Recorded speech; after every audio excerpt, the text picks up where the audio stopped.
And it's not short. But it'll be good. But it'll be good, absolutely.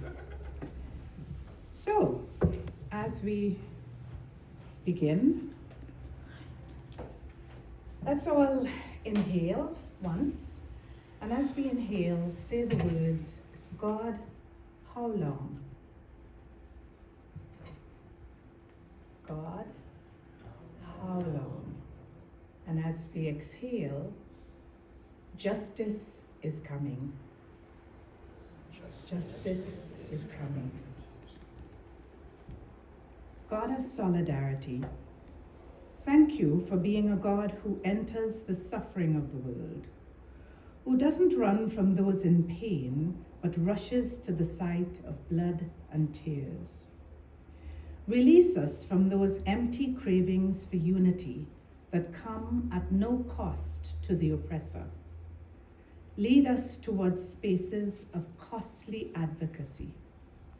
We confess that in speaking up on behalf of the oppressed, we too soon become enamored with the sound of our own voices. Our egos spoil even our best intentions. Show us when the voices of the vulnerable are being drowned out by the cacophony of the privileged. Make our presence and dignity known in a world that perpetually eclipses the voices of the marginalized. Guide us into a solidarity that demands something of us. Let us learn to risk ourselves on behalf of the vulnerable, believing that when one of us is harmed, we all are. And God, keep us from those who will demonize the fight in us, who would prefer us as complacent and far from one another. Secure us in the courage to resist, knowing that together we will restore what the world has tried to suffocate in us. Amen. Amen. God, how long? God, how long? Justice is coming. Justice is coming.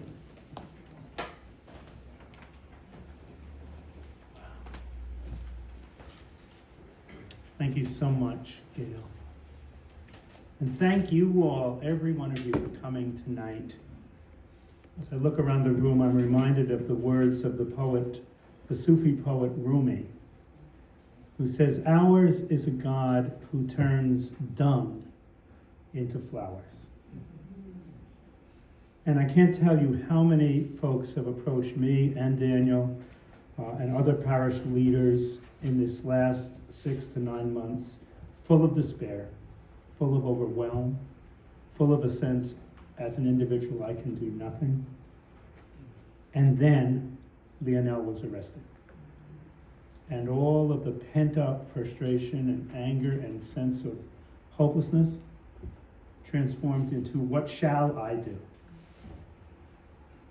Dung into flowers.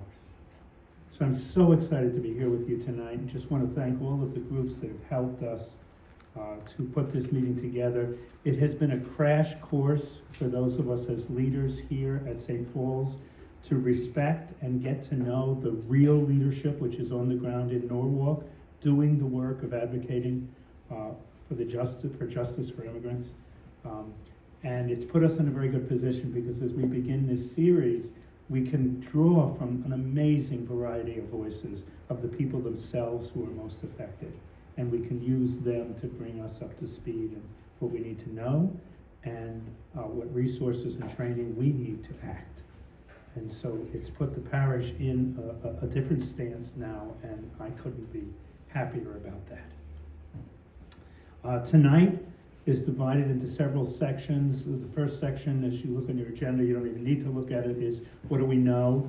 And we're going to get a wonderful orientation to what's going on nationally with immigration from Lionel and his family's lawyer, Anthony Febres, who's with us tonight. And then what's going on in Norwalk itself in terms of ICE and immigration issues. And Melissa Murray, who's from, I love this, from Good Trouble. Isn't that great? Indivisible, good trouble. Is going to walk us through that. And then we're going to hear again from Anthony about how the family's doing, because so many of us are concerned about that. And then we're going to have some table discussion in which we really want to give you an opportunity to share your thoughts, your feelings, the reason you're here. You know, why the heck did you come tonight?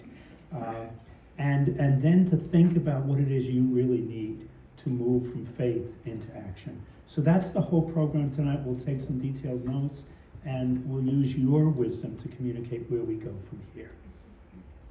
So Anthony, do you want to start us off? And again, Anthony came at the last minute. Our speaker was going to had the audacity to have a baby. Yes. How dare she? He. How dare he? Well, he didn't actually have the baby. That's what I mean. You just said he didn't have the baby. She had the baby. I think you better go on. All right, there you go. Thank you. I don't need the microphone. My voice projects. So I appreciate you giving me the opportunity to come speak to you. The national discussion on immigration is one that is fluid. And I have a tendency to be detail-oriented and thorough. So to give you an answer isn't exactly something that can happen in sound bites. There isn't actually a very snippy answer about what's happening nationally in immigration, because it is a fluid area of the law. And as a consequence of that, what's happening nationally is something that is evolving.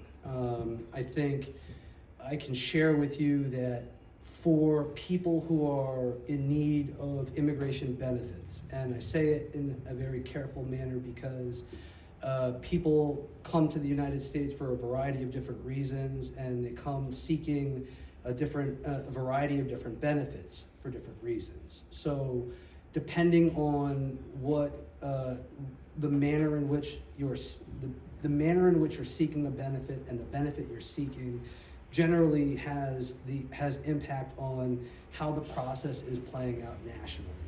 And so I think for a lot of people, there is this idea that immigration is this topic that is difficult to understand, and it is, and it requires explanation. So the current state of immigration nationally is one where it is a very aggressive enforcement environment, which is something that is not something in communities where we have things like in Connecticut, the Trust Act, or we have an expectation about immigration enforcement where we don't anticipate seeing it in the streets, and certainly we don't anticipate seeing it executed with such vigor. So I think as I'm kind of called to describe to you today in short notice kind of where things stand, I think it's important to be reminded of what I was originally saying, which is it all depends on the manner in which you're seeking the benefit and the benefit that you are seeking and how you got here. So I'll kind of in reverse order from our most recent experiences with Lionel and his family. They were subject to something we call expedited removal. And I think it's important for people to understand that expedited removal is not some new creature of law. It has been in existence for quite some time, which is part of the reason I become a little dubious about our people who don't share the same viewpoint that I do, kind of using language in a very fluid manner about criminals and about the fact that we're letting people in a certain way, because language is important. When you can obfuscate the meaning of language, then you can start to fit everybody into whatever definition suits whatever agenda you are pursuing. And I'm using that point because expedited removal is something that has been a creature of our framework for quite some time. It allows for the government to expedite the removal of a person here unlawfully through a removal process that lacks certain procedural elements that removal proceedings and other settings provide. And in the United States, when we're removing a person here, we're using either removal proceedings under 240, the Immigration and Nationality Act, Section 240, or we're removing them under expedited removal, which is another section of the Immigration and Nationality Act, and its contours are very different. As a consequence of the recent legislation in February, the rules around expedited removal have changed. And so it requires detail. And so the Lake and Riley Act, which is, as many of you know, an act that is named for the brutal death of a woman at the hands of somebody who was here unlawfully. And of course, the shrewd people who came up with the act have decided to name it that so that they can, again, use language in a manner and contort language in a manner so as to provide a broad justification to sweep many people under the new framework that has been established with the Lake and Riley Act. And so, in particular, I can see you looking a little confused. So in particular, the old expedited removal rules provided that a person could be subjected to expedited removal if they were in the United States less than 14 days or within a border zone, or so there are a number of additional ORs. But the chief ORs that have made it a more effective tool for active enforcement is lengthening the period of time for which somebody is subject to expedited removal. So under the old rules, if you were here less than 14 days, they could put subject you to expedited removal, which carries with it a significant absence of procedure. With the change of removal, with the change of rules in the Lake and Riley Act and extending the period of time, it's now 2 years. So we're in 2025, and in 2023, there was a significant amount of immigration that was occurring. So by enlarging the period of time that first element of expedited removal is available, it gives the government a broader authority to net up and detain a broader volume of immigrants, because there was such an influx of people coming at the border. And I want to be careful to not give any safe harbor to the commentary that even some of people who are aligned with my thinking use in talking about how we were letting everybody in and there was massive immigration and all of those things. There was never just a free, it was never, there was always an orderly process at the border. And, you know, there have always been border agents and immigration officers at the border, even during the time when we had a large influx. They're processing applicants. Processing an applicant requires you to vet them, to get them information about them, understand a little bit about their background in their own language so that you can understand what the risk is. And some of those people were permitted to enter under a parole, which is a permission, and some of those people were not permitted to enter. But in all cases, there was an orderly process. So I'm taking a second there because a lot of the very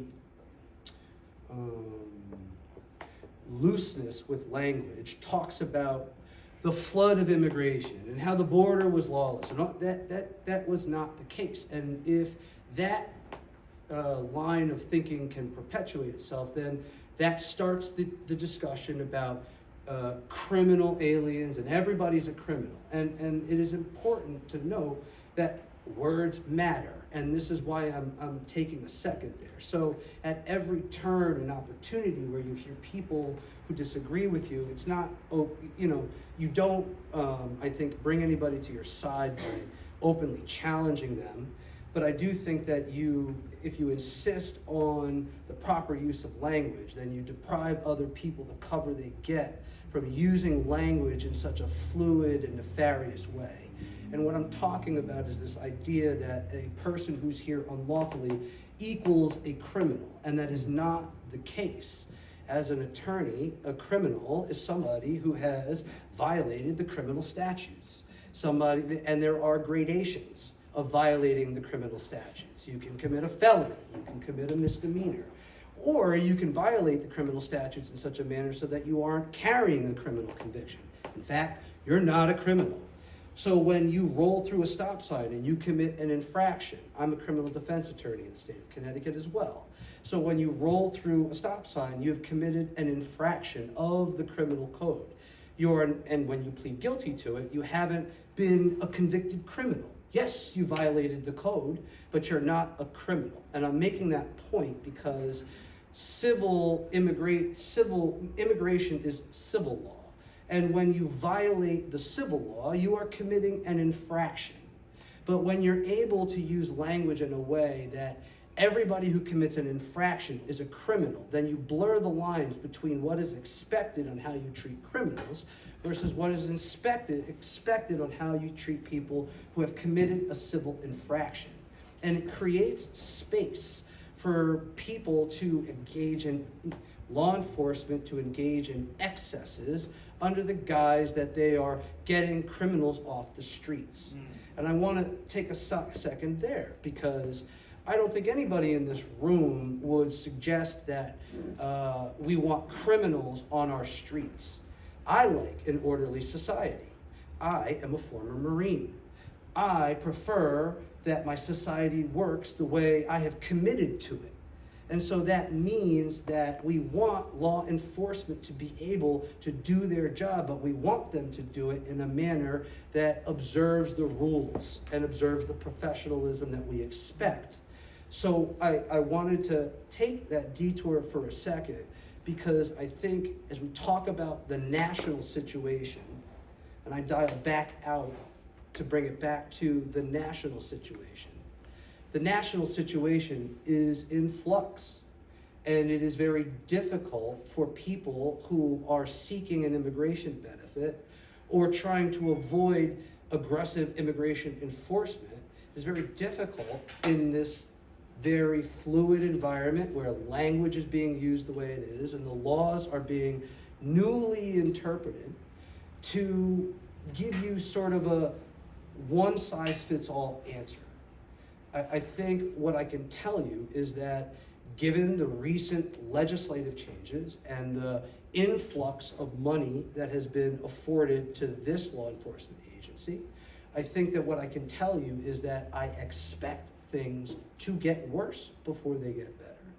And I also think that what's happening in Connecticut is no different than what is happening in Los Angeles. What is happening here in Connecticut, unfortunately, is that we are now forced to be a part of the national conversation because we are no longer sheltered from what is occurring in larger communities.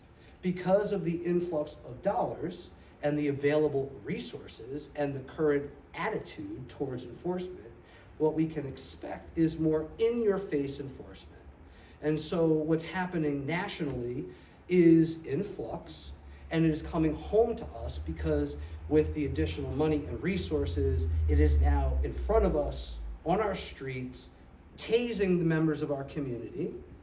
And again, I just want to be clear that, right, we want an orderly society.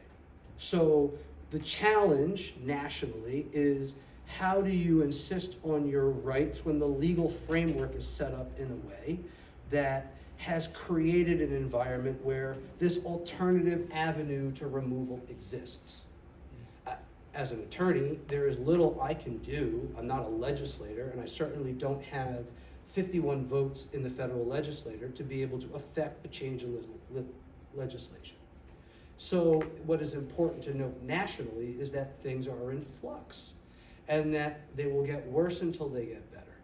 And it's only going, in my opinion, it's only going to become more in your face because they have the dollars to spend.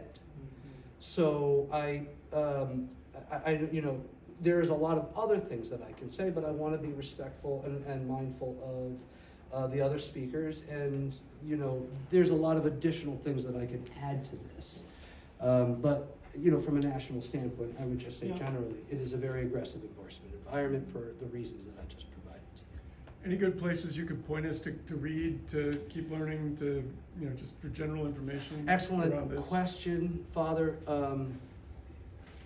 There are very good legal resources available in the immigrant, it's the IRLC, Immigrant Resources Legal, IRLC, I can't recall what the acronym stands for. There's another, the Catholic Church has one, the Catholic Legal Resources Center, CRLC. Their ALA, it has some good, which is the American Immigration Lawyers Association, has some good resources. But, your question's appreciated because it is really in a state of flux. In the past 6 months, I've really had to spend a lot of very, very time trying to understand what the effects of the change in legislation mean practically. And sometimes you can't really know that by reading.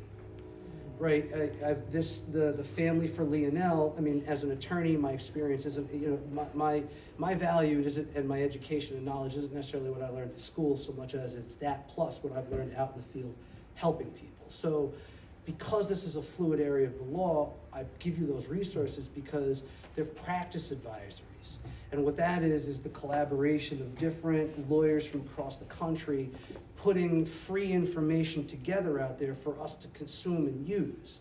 Because a lot of the information that I've had, that I'm even able to share with you now, is the consequence of it happening in real time, and me having to go, I know I'm in church, I can't swear, but... It's an Episcopal church. Right, so, but I've had to say, what do I do with this? Like this, I've not seen this yet.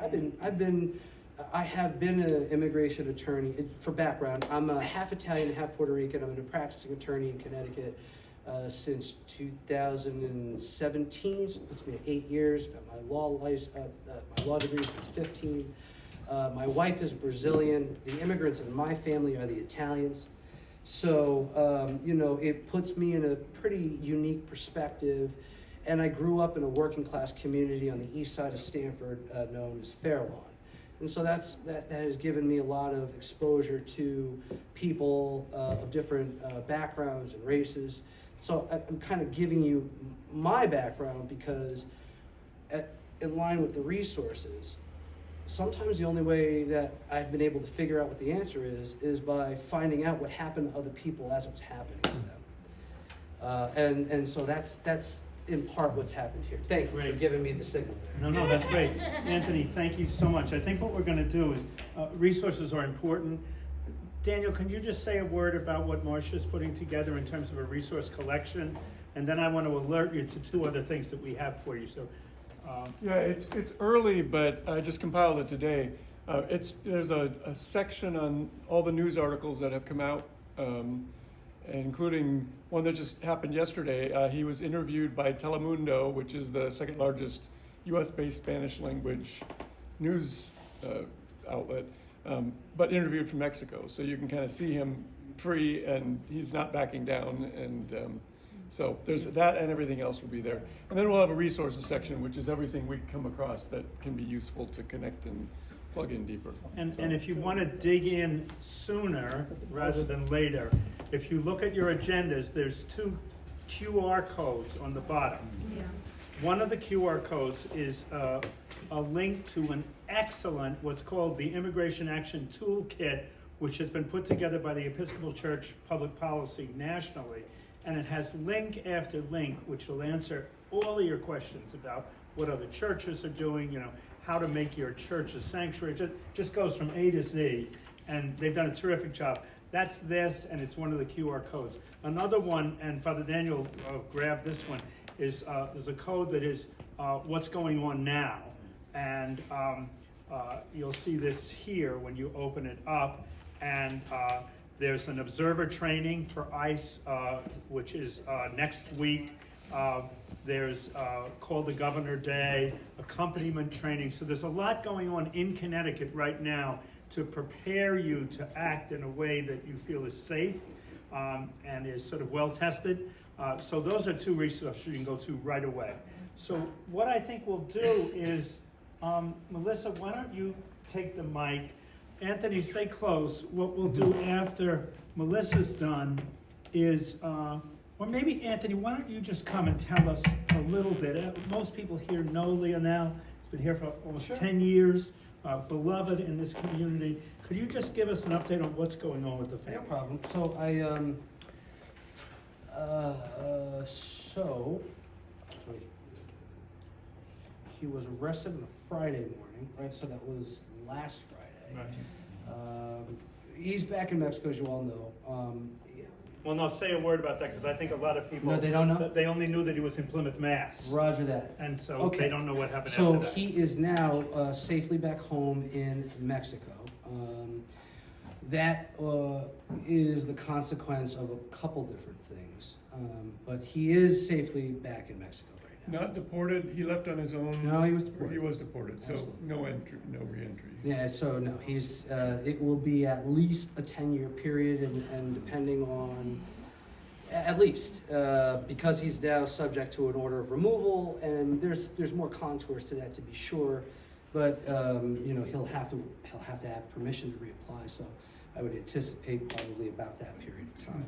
He's subject to the 3 and 10 year, well, actually, I don't want to get ahead of my skis, but it'll be about that time period. So he's there. He was transported via bus 3 days. As I'm told by Leonella, he was permitted to use the restroom 1 time in the 3 days.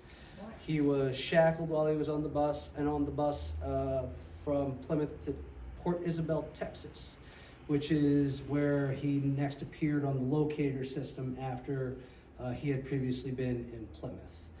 And a word on that, frankly, is that I had, so he was arrested on Tuesday. Leonella's uncle is my prior client, so he was in touch. The family was in touch with me like almost immediately. And I had immediately kind of reverted to my playbook, filing papers and doing what I could. I had a lawyer of mine, is one of my close friends, is an immigration attorney in the Boston area. We're of counsel together, so I can call him my lawyer. But I had him there Tuesday morning.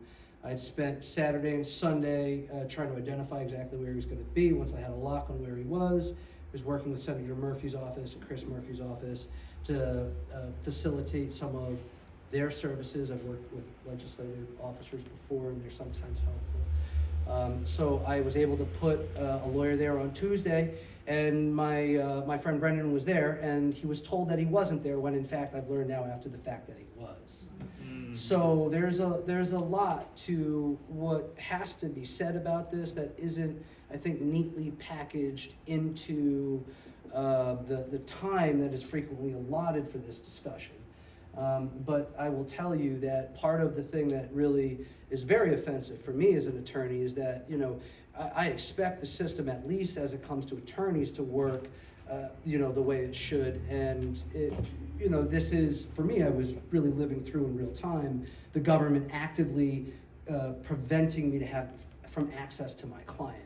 And, you know, that's the sort of thing that is really not acceptable in a country of laws. So, but again, I can digress. So from there, on that Tuesday, so I had somebody there on Tuesday. We were told that he wasn't there. He was. At some point between that time, he was put on the bus and he was transferred down to Port Isabel. But the ICE locator, which is, it is the only access to information that a family has when a person is in ICE location or in ICE custody. You're able to enter in their alien registration number, and you can find out in what ICE facility they're located.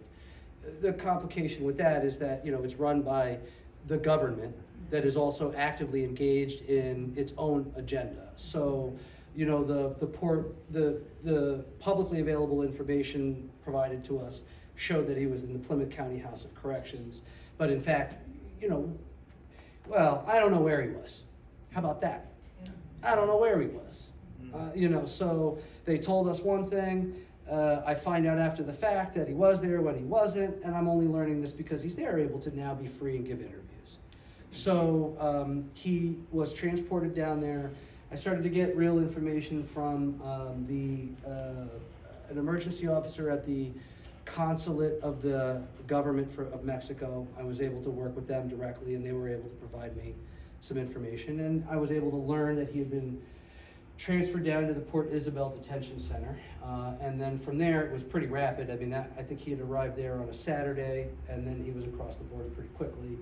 The Mexican National Guard, as I understand it, received him and has been helpful in facilitating at least his return to his community, or as I understand it. So that's been his ordeal. He'll certainly be able to put it in his own words better than me.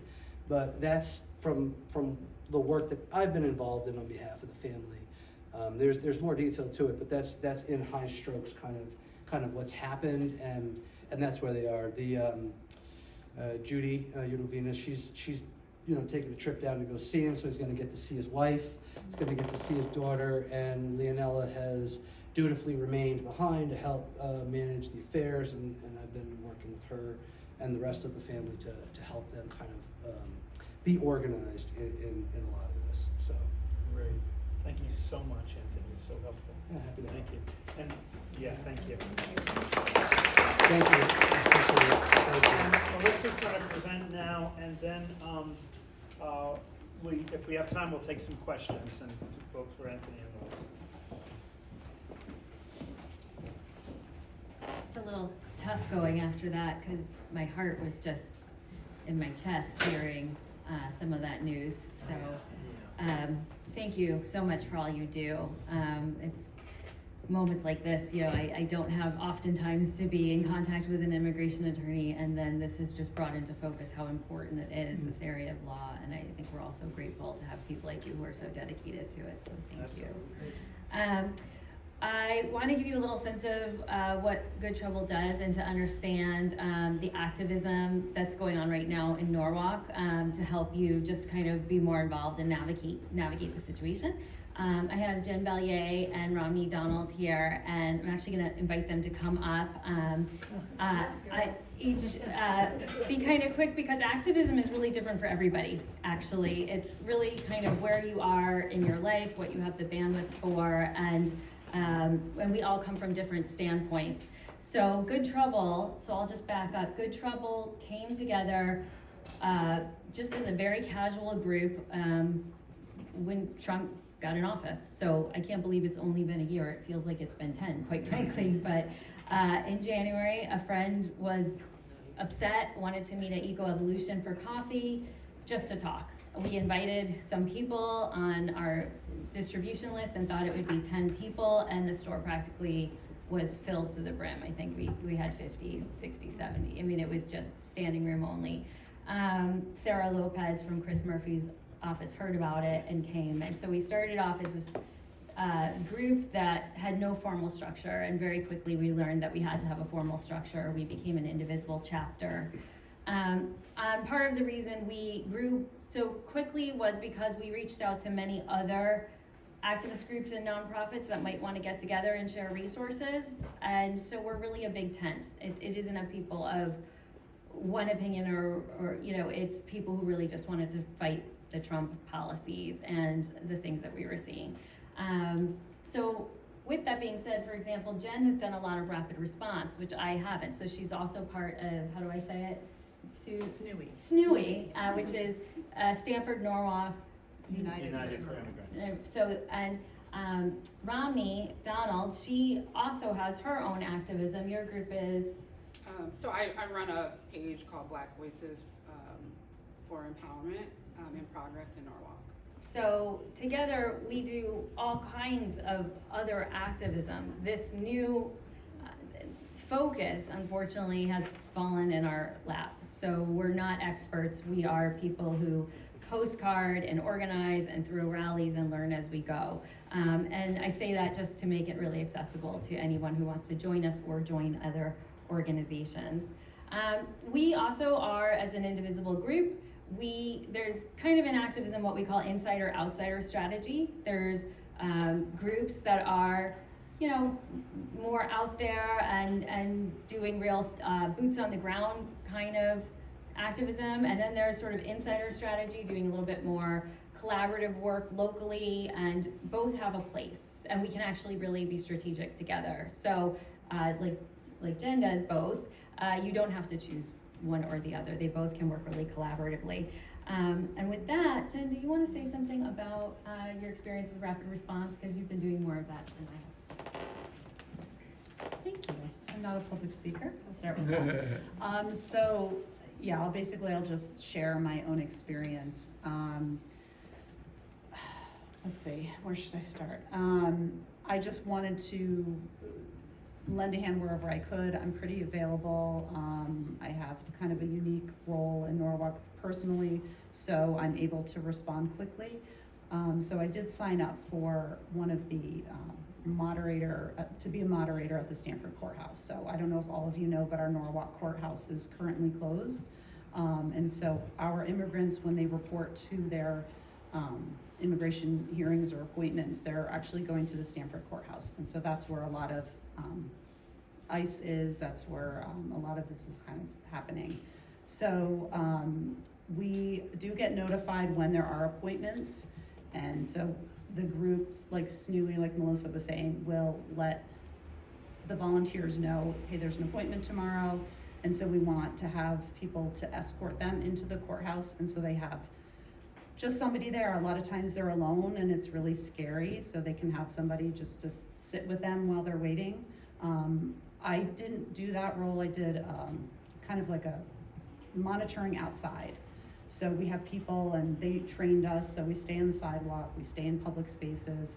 And it's really intimidating. I didn't see anybody be taken that day, but it's scary just to be there knowing that something could happen at any moment. And it's really scary when you actually start to see the ICE vehicles.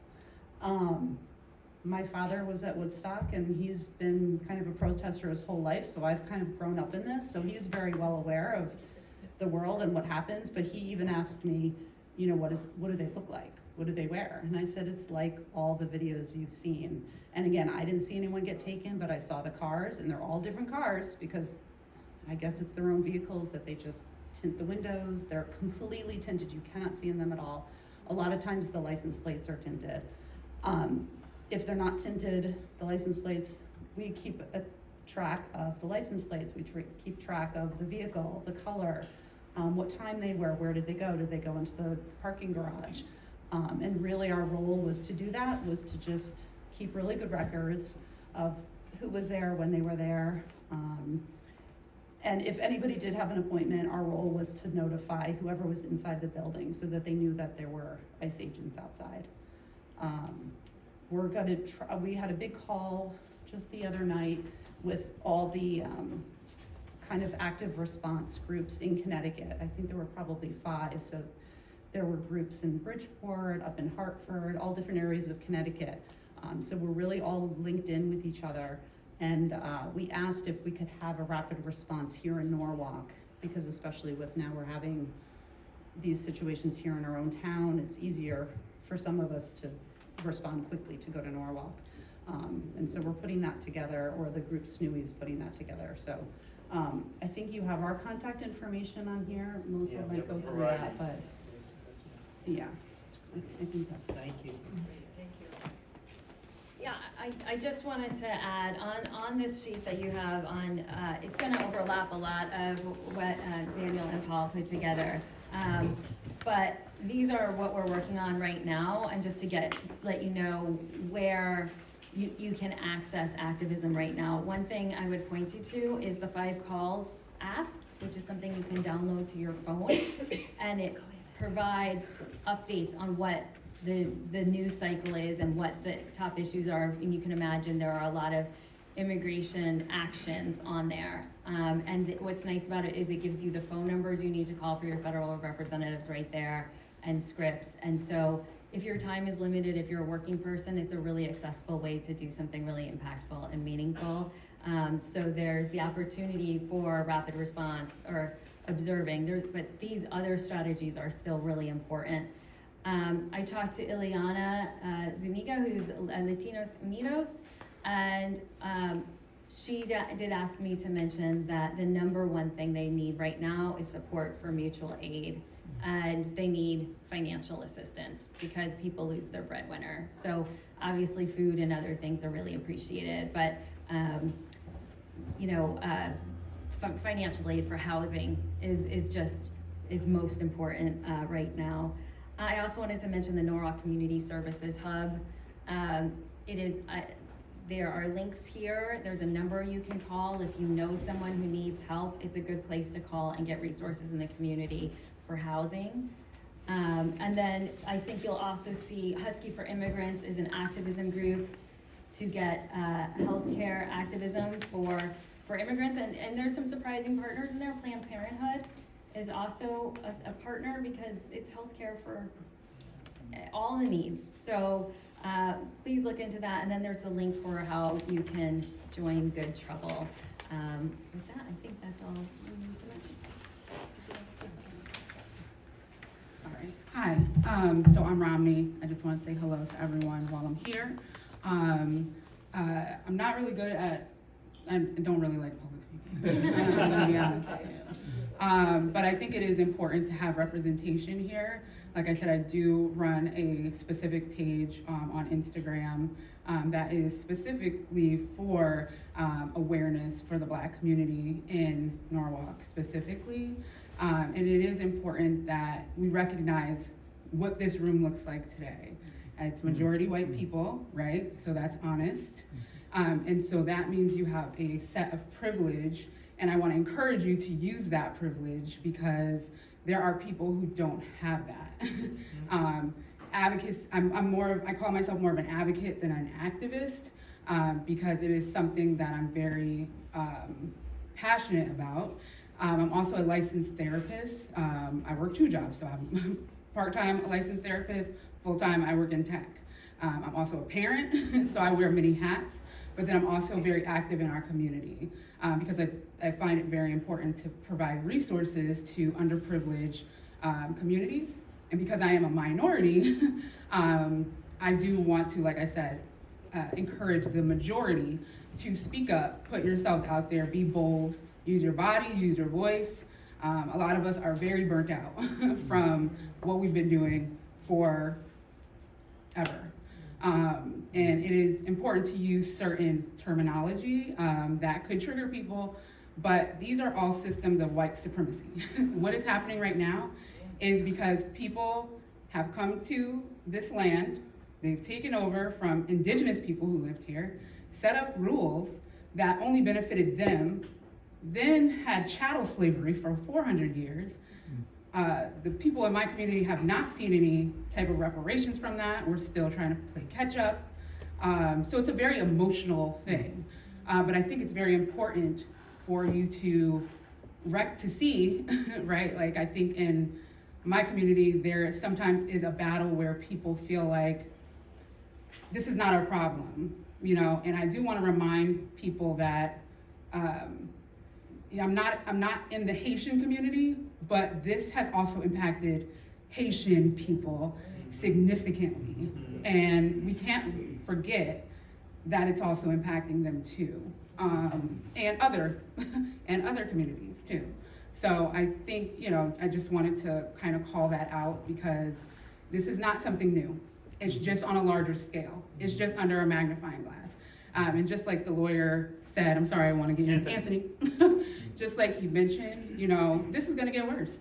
And you know, I'm not apathetic at all to it, but I'm a realist. And this is a cycle. We've been here before. It's gonna keep happening until the majority takes action. The rest of us, we can't keep putting ourselves on the front line anymore. So I think that's also where we see a disconnect when we have rallies and things. You know, a lot of us are like, we can't get involved because what we've seen, especially with movements like Black Lives Matter, is police brutality right in front of your face, right? And those things are very scary. It doesn't matter, you know, what that looks like or what your lineage has endured. It still rattles you, and it's really important. I mean, like I said, I'm a mental health professional, and when I think about Leo being separated from his family, the implications of that and how it's going to impact his daughter, his wife, his family, anyone that he's made any type of connection to is pretty detrimental. And the lasting effects of that for years to come, what is that going to look like? And there was another point Anthony made, but it's not coming back to me. where I just wanted to make a connection where it's just like, when we have, you were talking about society, we all want to live in an orderly society. Absolutely. But the realistic point of view of that is that in many communities, because of a lack of resource, the lack of a lack of great relationship with like maybe the police or finances, whatever it might be, that creates a hostile environment. So there are communities that, sure, we would love to have, orderly things, but back to the systemic racism, so it kind of goes back to that. These are the connections that are impacting our communities. And we can't have an orderly community if we're not taken care of, or if our communities are being stretched thin, or we're not provided what we are owed or what we deserve. We're gonna be playing this game of catch up for who knows how long. And there's no amount of wealth, honestly, that is going to get us where we need to go. I'm for reparations, so let me just be clear. Yes, it could be helpful. However, it is a foundational thing. And until this country starts to reckon with its very ugly history, then we're really not gonna get anywhere. So there's no amount of money that can make up for what this country has done to indigenous people, what this country has done to the Latinx community, what this country has done to the Black community. Until that is rectified first, that is the root of the cause that needs to be fixed. And so it is not my responsibility. I'm putting the responsibility on you all to talk to the people who look like you. That is how you make impact. It's because I can talk and I can say things, but unless you are going into your community, you know who these people are, who think a certain way, who make these sentiments about people who don't look like them. You have a responsibility to this community to call that out. You have a responsibility to tell these people that there is no space for that here. That's right. And so that is going to be really important. And that's pretty much it. Thank you for letting me speak. Thank you so much. I appreciate it. Thank you.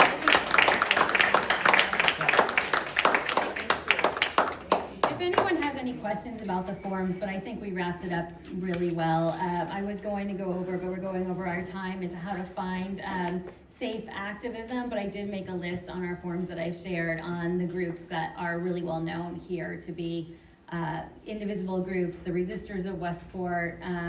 There's several in the community that are well known and are versed at activism to reach out to. So we'll just leave that to your Thank resources. you. Thank you for having Melissa. us. Thank you so much. Wow, thank you all so much. Thank you. Really helpful. And I know that people are here tonight because they really want to be here, and because we really want to make the journey from faith to action, as opposed to just feeling overwhelmed all the time and feeling angry. So I'm so glad we all are here. We're going to shift a little bit now and engage in some table discussion, because I think it'll be really helpful for people to really hear from each other what you've been feeling and experiencing, and we'll go into a second round of what you're feeling you need to become more involved. I think, Melissa, thank you for the sheet of resources. It's just so helpful. And it's absolutely true that we are not alone in our impulse to want to do something and to want to get involved and to want to act. And there's lots of different options for us. And that's why I'm so excited about doing a series that will continue to acquaint us in deeper ways. And this is something that has to be done collaboratively. So what I'd like to suggest is that instead of two table conversations, which we have on here, it might be a lot more effective to just have one table conversation. And there are some handouts in the middle, which is instructions for your groups.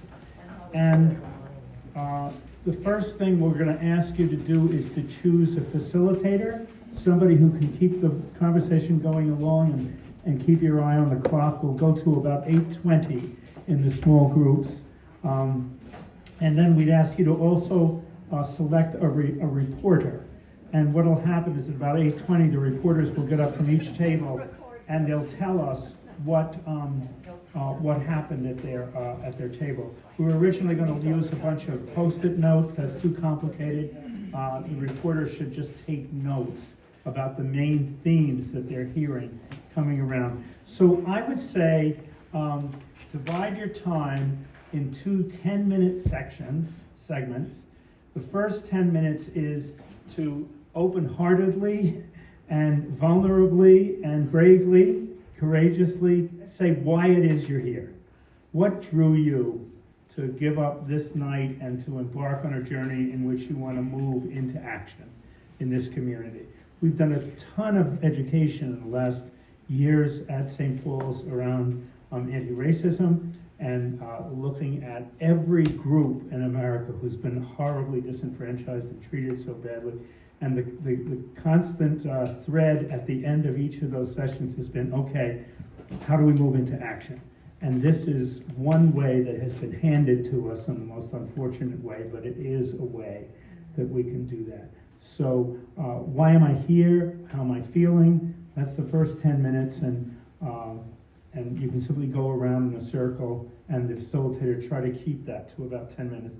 The second 10 minutes is, what do I need in terms of resources or training to get me out there, to get me acting, to get me doing whatever I can?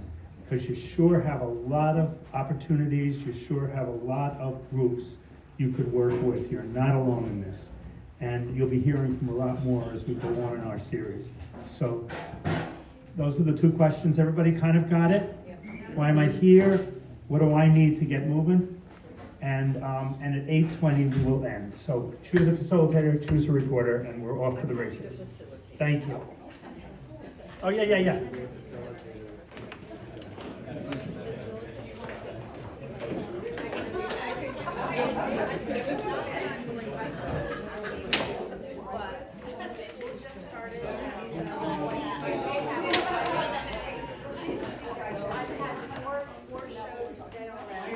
Here's a piece of advice initially.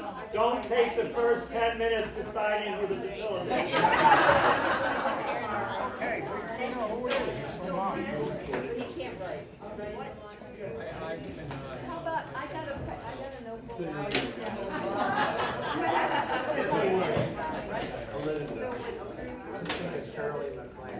Okay, so Judy, why did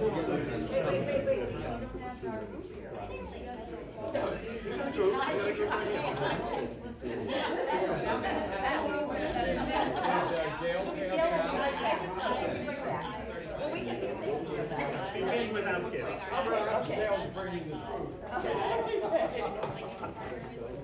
Daniel, are you participating in this? Okay.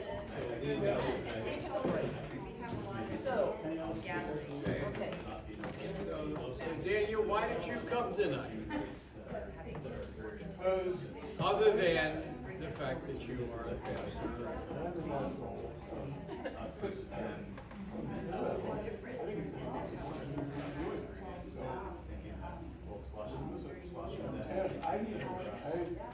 There's so many things I don't know.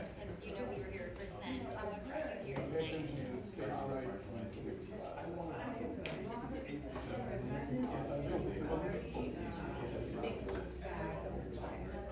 Yeah, because it don't matter to see that wasn't expected. The gut punch, I like that.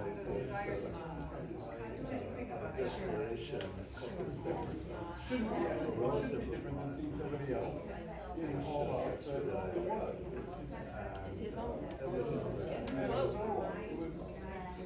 Here now, it's the red truck that sits at the apartment.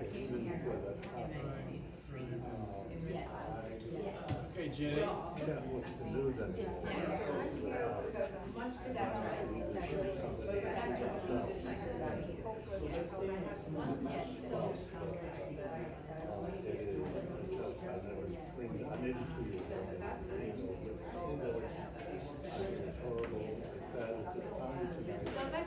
I'm following you.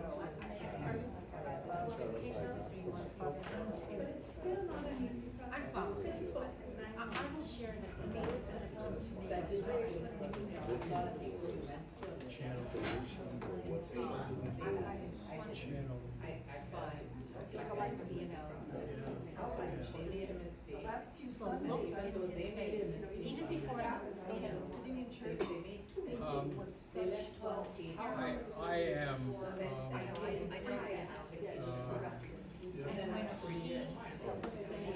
I am aware that there are activities around me, and I have not initiated. I've been online with Invisible and protest groups. And the threatening question is, what are you going to do? What am I going to do about it? And I am waiting for other people that. And I've got to get out of that. For instance, I'm thinking on our street to ask if we have a meeting to talk about this. Maybe an active ask people to come to your home and just talk about what we can do. But anyway, so I am sitting on the fence, but this is helping me get going. I would like to be more active in the role. I keep saying in March, we're gonna go and protest. And we do, and we protest. But I'm not initiating protests. I'm joining someone else who's doing it.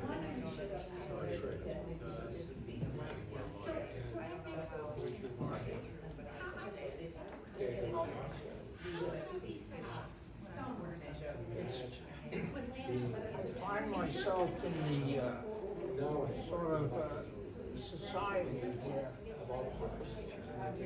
I live in a very privileged area. And no matter what the government does, it has very little effect on me.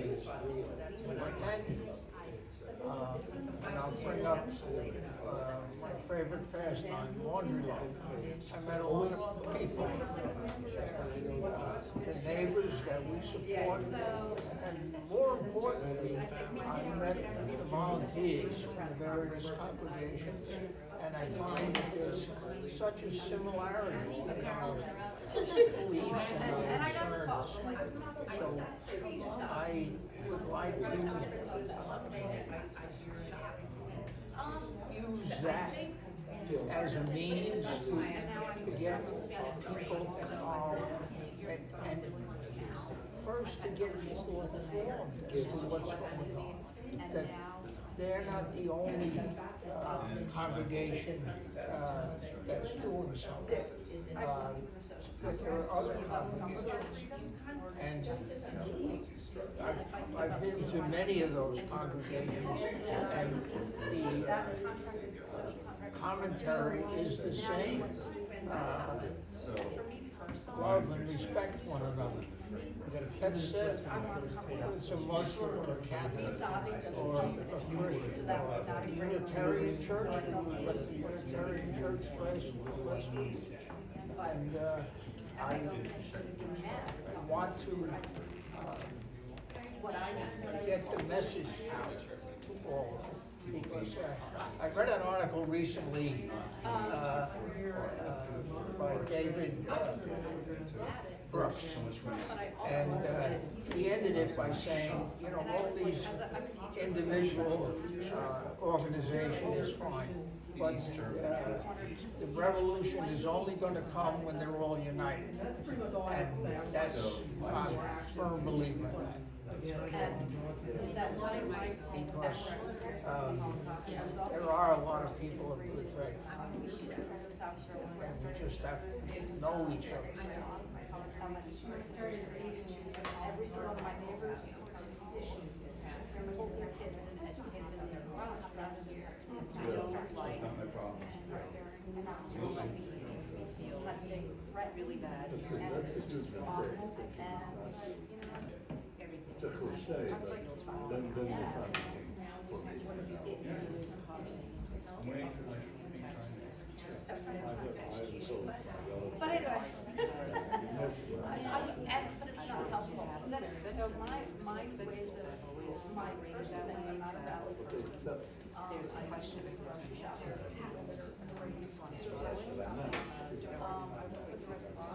and that's one of the things that, as Mary mentioned here, is that I would show organizations that I belong to, but I'm a recovery supervisor, and that's how conversations are going into the high school, but there's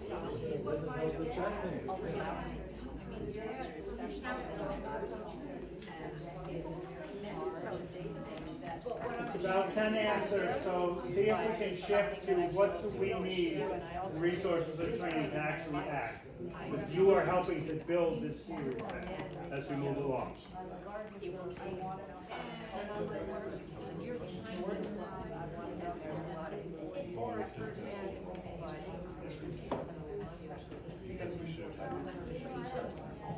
I know, somebody.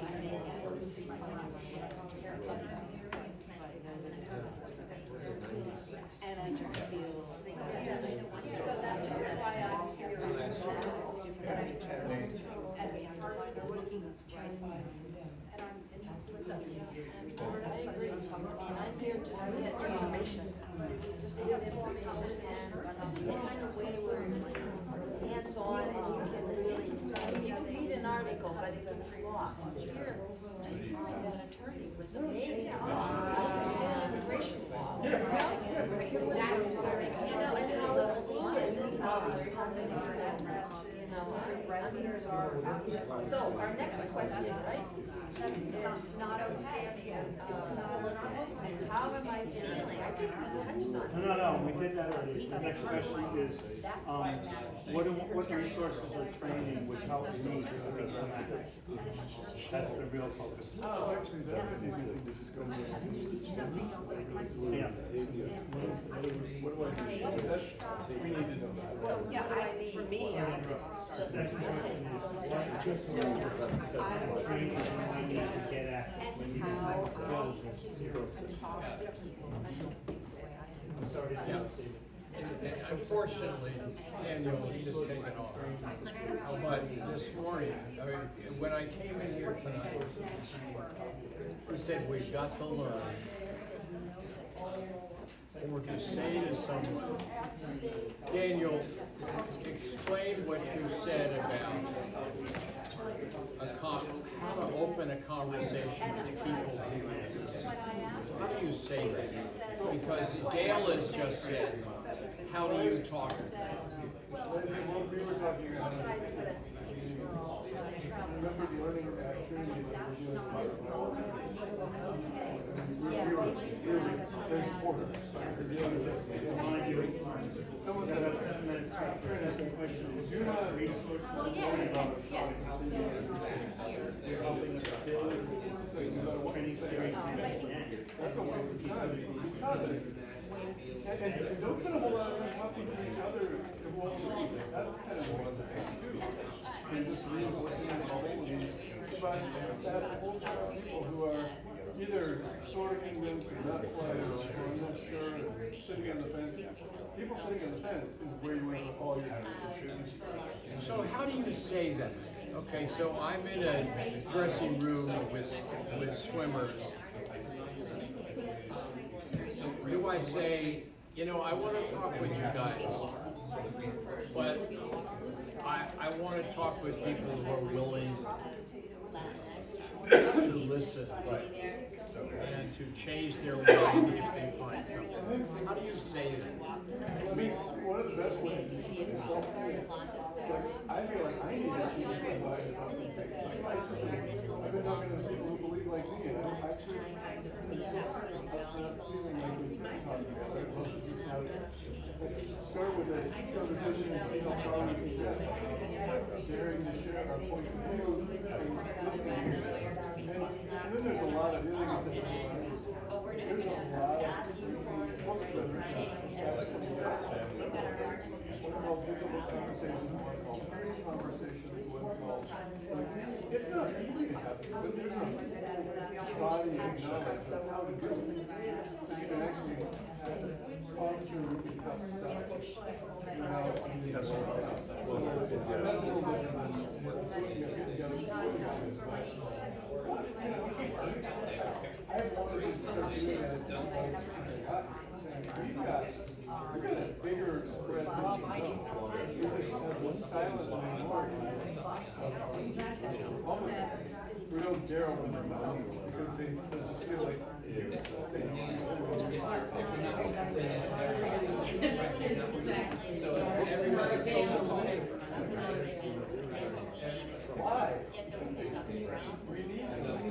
It sounds like we need that. If you need it, and I need it.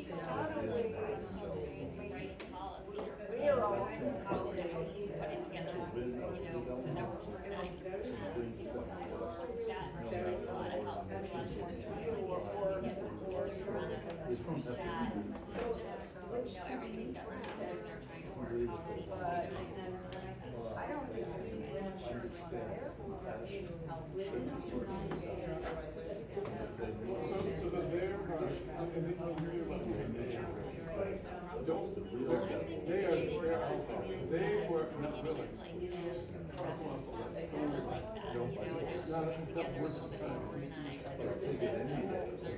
But anything on that, but that's a small section. But there are things a little better in our community.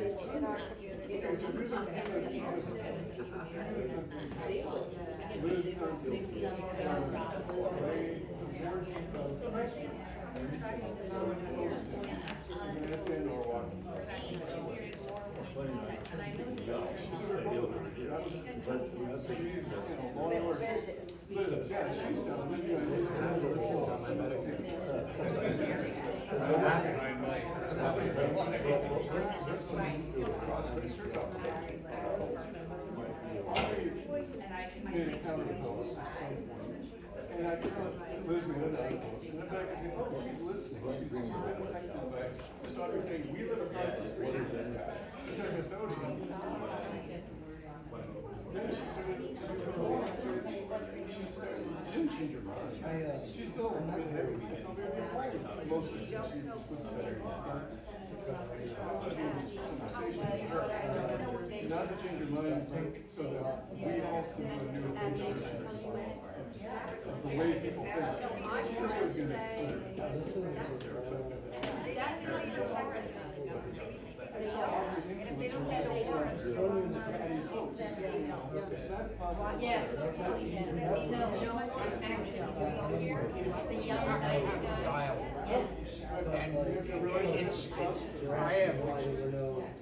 Experience, it's not whether they're pro or against, have a dialogue. And many times you'll find that there's a lot of similarities. But if you don't have a dialogue, then each one goes their own way.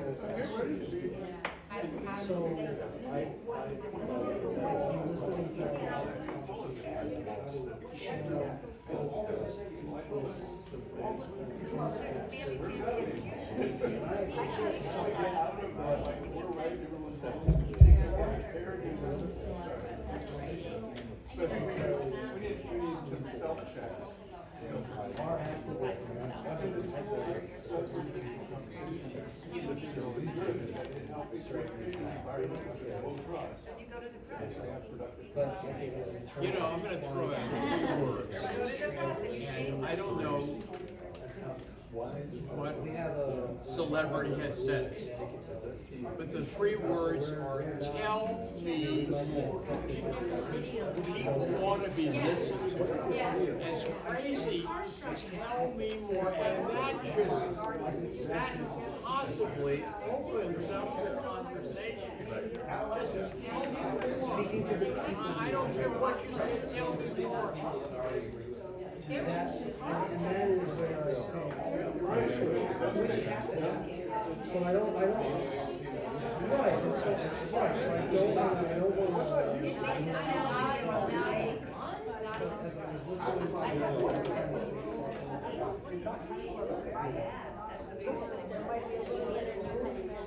And as I'm thinking about this,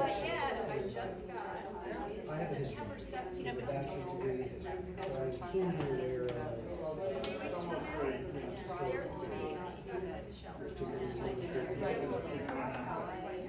I don't think that we get, because what you need is coordination.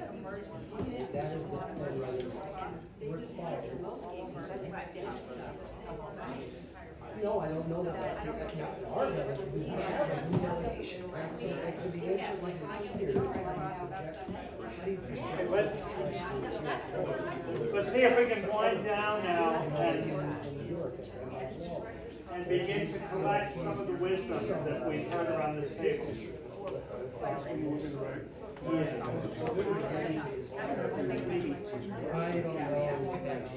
know. It's a regular guy. And then the rest of the time we will research. Okay, folks, let's come back together. This is so exciting because we could, at each of the tables, we could spend another hour on this and only touch the surface. So it's really exciting to see how engaged everyone is. And cookies help. So, definitely. So we're going to do a quickie exercise, and it's going to take some discipline.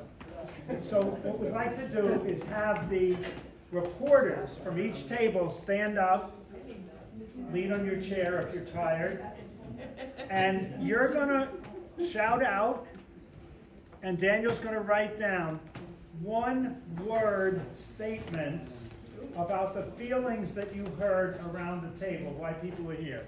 We're going to make a list of feelings, one word or 2 words at the most of a feeling. No sentences, no explanations. Okay? So, reporters, stand up and shout out to Daniel. Hopelessness. Great. Haunted. Outraged. Shocked. Incensed. Incensed. Frustration. Frustrated. Give Daniel a chance here. Grieving. Sobbing. Terrified. Sobbing. How you doing, Dave? Mad. Mad. Inhumane. Others? Violated. Fantastic. Afraid. Afraid. Privileged. Privileged. Broken. Broken. This is the grief out of which action arises. This is the sense of outrage out of which action arises. It's great to hear people not paper over it, because what's happening is horrible. Anything else? Anything we'd want to add? And then we're going to get into resources, trainings, whatever you... Disappointed. Helpless. Helpless. Pained. Oppression. Evil. Evil. I would say un-American. I have 2 words. Gut punch. Ah, good, thank you. Good. Great. And these are feelings that are shared across the entire room. And that is what will motivate us to not only act as a community, but even more importantly, to connect with the people most impacted by what's going on. Persecuted. Persecuted, thank you, Lisa. It Gina? doesn't come through as a negative, but rather a positive concern. Love thy neighbor. Mm-hmm. And that was the Thank you. The main thread of everybody's Yeah. concerns at this table. Yeah. Yeah, great. Okay. Let's move on to the second question. You know, you were nominated for this, Dana, because everybody said you were incredibly good at it. I'm serious. Isn't that the truth? You did a good job. Yeah. Who else could have done this? I ask you. I just have high control needs. When you got the pen, you got the power. The amazing thing is he actually wrote down what people said. I did. And you can read it. Okay, as you think about making the journey from faithful outrage to action, what would help you? What resources, what training, what encouragement, what would help you to keep the momentum up and to move toward action in any of the many, many ways you can? You know, I think stronger partnerships. strong partnerships.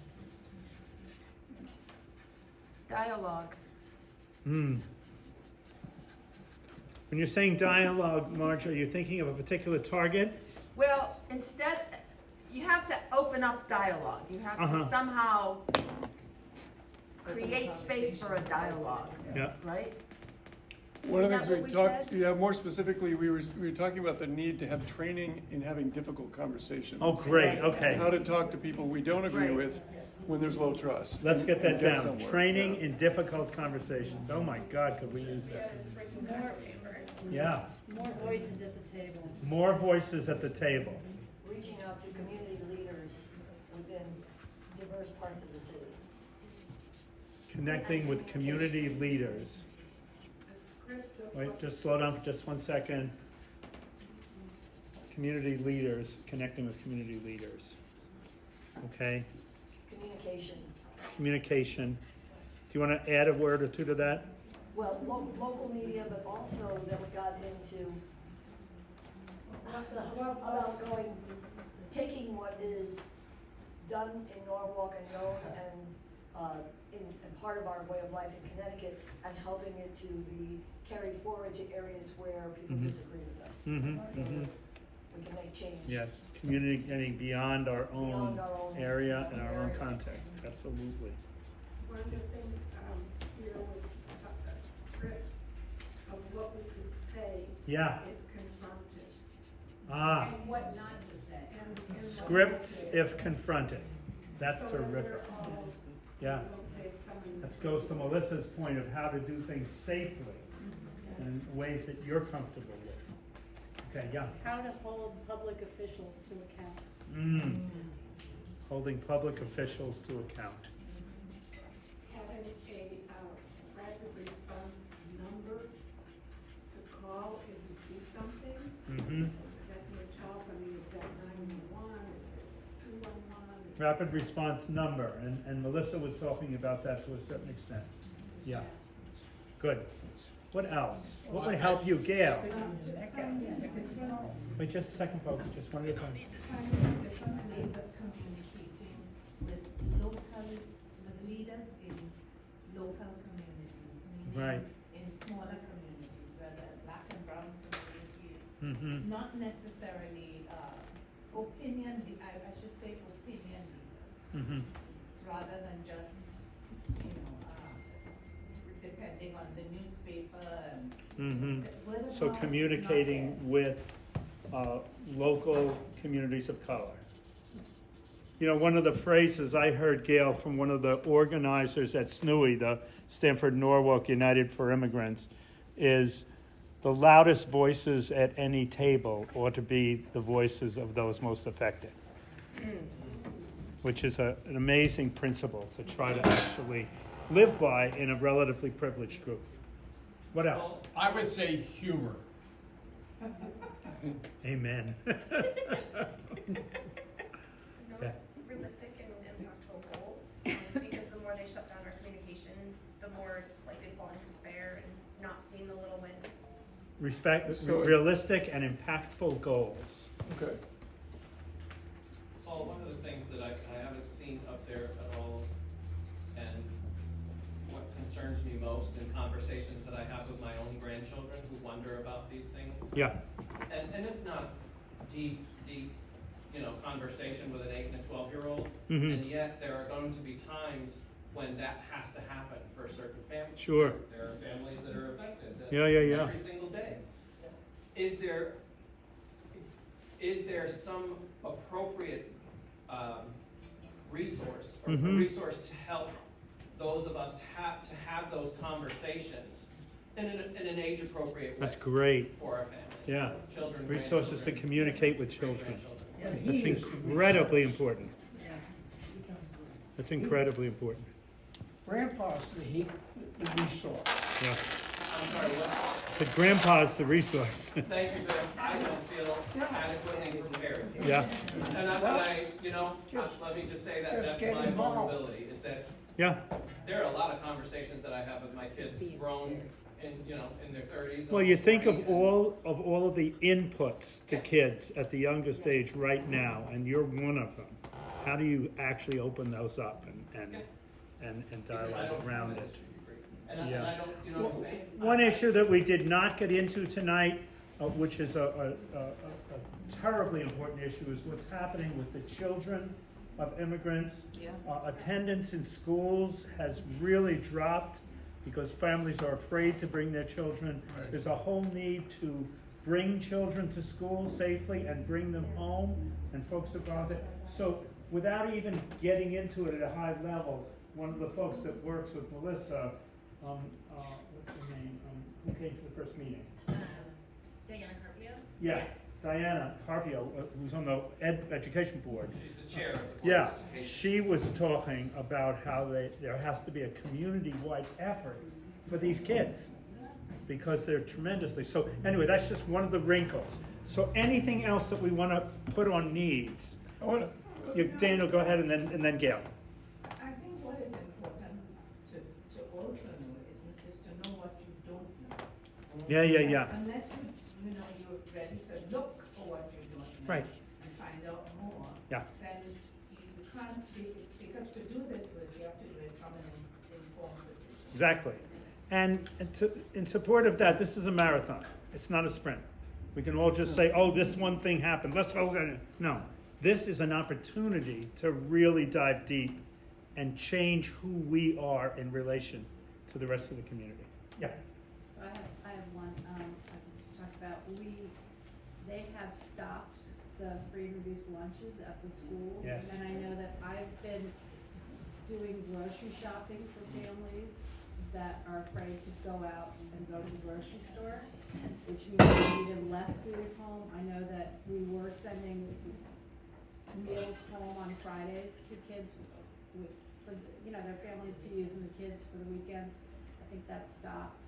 So I think making sure that people have access to food and feel safe getting food, for me is a big one. And- What's the best resource, what's the best resource, Melissa, around family? Is it the Family Center or who? The Family Center offers a lot of resources. There's also the Norwalk Community Hub where you can call and find out Right. those resources. I think in the Latino community, mutual aid is Mutual aid is is really the- most trusted, and it's like Latinos Unidos is a Facebook group of thousands of people here in. It's Latinos Unidos. Yeah, and you can join that as white people, and everybody can contribute on the page, but there's a lot of trust there in the information they get, and so mutual aid does a lot in Spanish, and so I think that helps. As we continue to plan the rest of this series, I volunteer to be a communication point so that as you read your QR codes, you start to dig in, you have conversations around the community, you start to go to meetings. If you learn something that's a significant resource, or you identify an issue that has not come up time, please let me know, and I'll work with Marcia, and we'll keep updating. We have a section now on our website. on the front page, there's a big box that says immigrant issues. And It will we'll just stay there, keep you click adding into to that, and it will. So just let me know, let Marcia know, and we can plug that stuff in. Last two comments. Yeah, it may have been covered at a high level, but at a specific level, I would love to spend 2 hours listening to Anthony tell us about the law. Yeah, okay. Yeah, and what can be done with the law. And also, and what language we can use when we talk to people who don't understand the law. Yeah. Thank you. Great. If I can just add a comment. Yeah, go ahead, Anthony. Listening to everyone in needs, I think it's a coherent message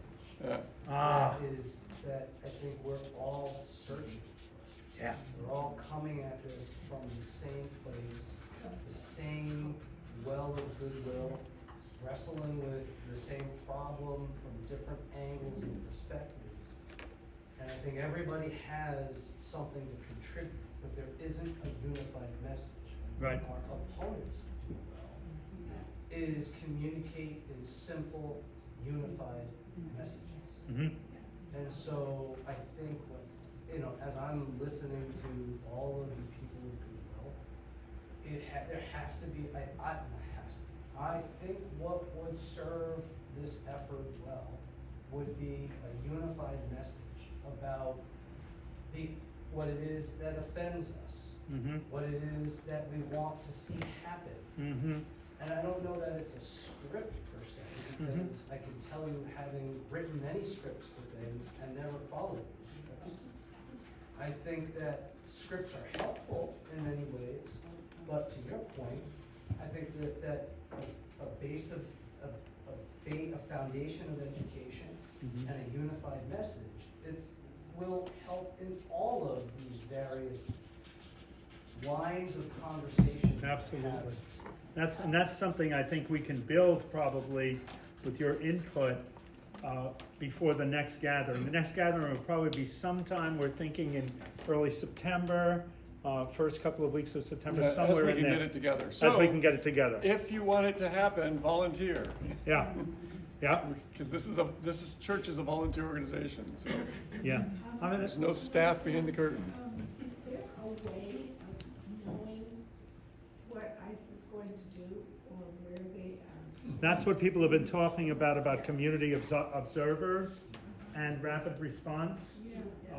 And so, yes, there are ways, and that particularly the group that is trying to build that capacity is SNUI, which is Stanford Norwalk United for Immigration. And I left the link on the forms here, which I'll email to you as well, where you can sign up for. Yeah, and you can sign up, there's a link on Melissa's form, on your table, where you can sign up. Okay, so we've got a lot of tools. I'm gonna ask Don to say the last thing, and then Daniel. I got my comment. Okay, you. Well, so however it happens, I think with whatever else we do, it's really helpful to get to know an immigrant. To say, oh, you're not just talking about category. Right. And you could do that really easy. We go to Laundry Love, go to person. There are ways to at least just get close enough to say, not just I know what immigrants look like, but no, I know, Maria. We've talked. They're just any hook changes the whole way that we approach this. One thing that's made a big difference for me is that in all of my use of services in the community, I almost exclusively go to services that are run by immigrants, because it does a couple of things. One is it really helps with the Spanish, but two, I can't tell you the conversations I've had with my hairdresser from Mexico about how terrified she is about what's happening with her family. And we've become real friends around that. So there's ways to get involved just in the natural flow of community, as you've done, Audrey, across the street from, Leonella. But that's so crucial, what you're saying, Danny. This has to be relational, or it's not worth anything. And relational between people of privilege and people of color. Don, did you want to say one last thing? Somebody mentioned the Family Center, the Yeah. Norwalk Public Schools Family Center.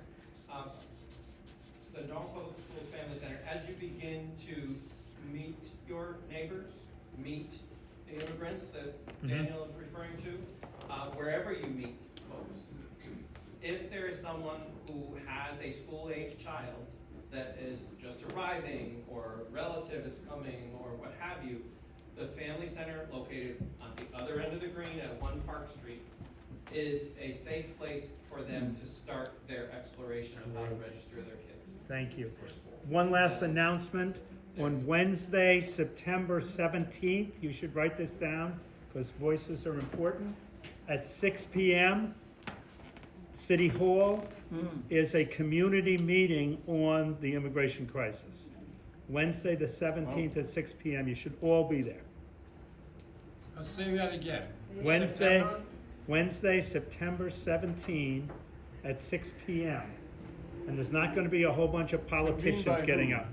Who's it? The mayor is convening it, isn't he? Mayor is convening. The mayor's convening this, isn't he? If the mayor's convening it, so it probably will be, there's not gonna be a lot of media, Right. there will not be press. The mayor and the chief of staff, Chief Walsh.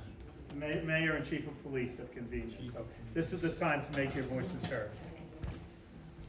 Okay, I think we're done. Daniel, do you want to do any kind of wrap-up, or, I know we have a closing prayer we're going to do, but I've been sort of wrapping up, I'm sorry to. I have one last question, if that's okay for me to do. I would like to know, from you as the attorney, what was the status as far as his brothers? Were they part of him going back to Mexico? Did they all go back? So Leonel is back. Juan Chavez is also returned. They were returned together. They traveled together. Okay. So he would return. Ricardo, today, I don't have, as of about like 4 o'clock, 3 o'clock, 4 o'clock today, I think that Ricardo was unable to be located in the locator system, which suggests to me that they're moving him, or he could be on a bus down in Port Isabel somewhere. So I would suspect he'll go the same way as the others. Thank you, Anthony. It's wonderful to have you here, thank you. Yeah. One more question. One of the things that came out was that churches are no longer a sanctuary. Is that a legal decision that's been changed? No, so I'm a member of St. Matthew's Parish here in Norwalk, and I have done, over the years, I've done a lot for parishioners, and the last time I looked at this question, like around January and February, the law is still the law with regards to private property and public space. And so because it is civil enforcement, they do not, their warrantless search authority is still limited to public and private spaces, because they're not, I'm sorry, I'm getting a little technical, but they still have to observe the private property owner's instruction with regards to whether they can enter private property for purposes of enforcement. And that is because the warrant that they theoretically would be using is a civil warrant, which does not permit them to enter a private property without the consent of the owner. So the law is essentially the same as what I'm saying. That you can still designate private spaces, and those spaces can still be used to prevent enforcement into those private spaces. As long as the private property owner says that those are private spaces, then they should be respected.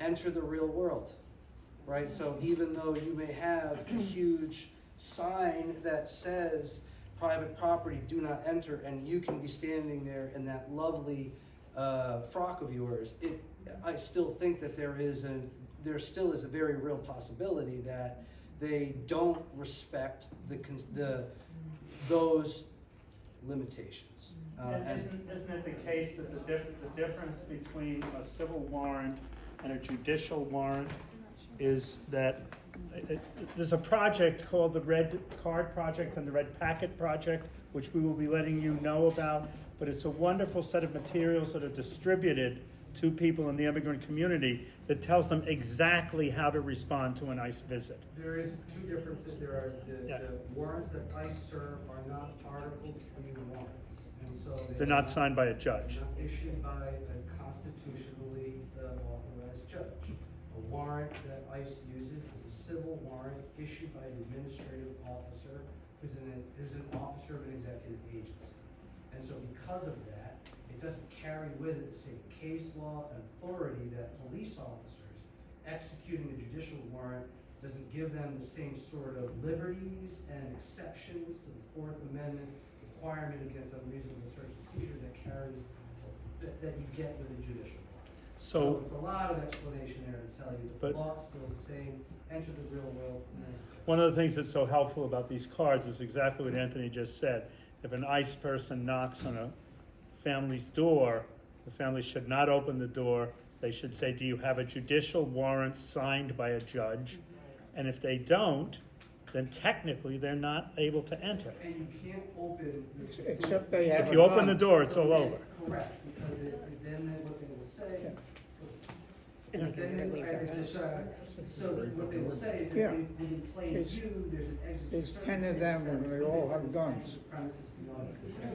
Yeah, so anyway, these are resources that we have and we'll get to you, but this is, it's one thing just to get those out to the community is a great thing to do. So we have run over time, which I suspected we were going to do anyway. Daniel, do you want to just say a final few words and then we'll get Gail up here to do her closing prayer, which I think is about 32 minutes long. St. Paul's are doing good, we're able to run over 15 minutes. So, I am going to give you some spiritual homework. What I'd like to invite you to do is, before you go to bed tonight, once you've brushed your teeth or whatever your ritual is, here's what I do before I go to bed. So in that space before you nod off, just say, what's stuck from tonight? It's not a very spiritual question, but it is. It's that quality of attention and pausing and noticing. So it's not being clever or saying, what ought to I have done? It's just saying, what's resonating? That's the call. The story of Samuel at night. It's that thing that comes to you and is your work to do. You may not get anything tonight. It's not about the answer, it's about the question. So the more we live with ears wide open all the time to live the questions, that will take us where we need to go. And if we do it together, we got this. Daniel, And we do it with God as well. God's got this. So this is something our Jewish brothers and sisters are just really clear on. God is remaking the world, repairing the world. Tikkun olam, they say. Being involved in God's work of restoring the breach from Sunday's reading. That this, as Rodney said, this is not new. This is just surfacing something that's been, we haven't been able to see because I don't think it's the last gasp of something, but it's now getting close enough to the surface to break open. What a beautiful time to live. It wasn't so good when it was down deeper. That's not a good sign. So, this is God's work, and we're in it. Gail. Thank you, Dan. Thank you.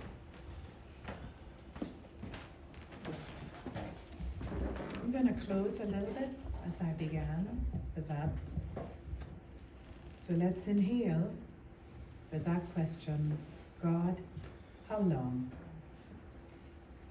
God, how long? And as you exhale, justice is coming. Justice is coming.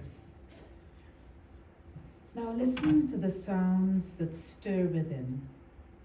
Listen to the cries for help that ring around you, and follow a path of healing and liberation for you and for all you encounter.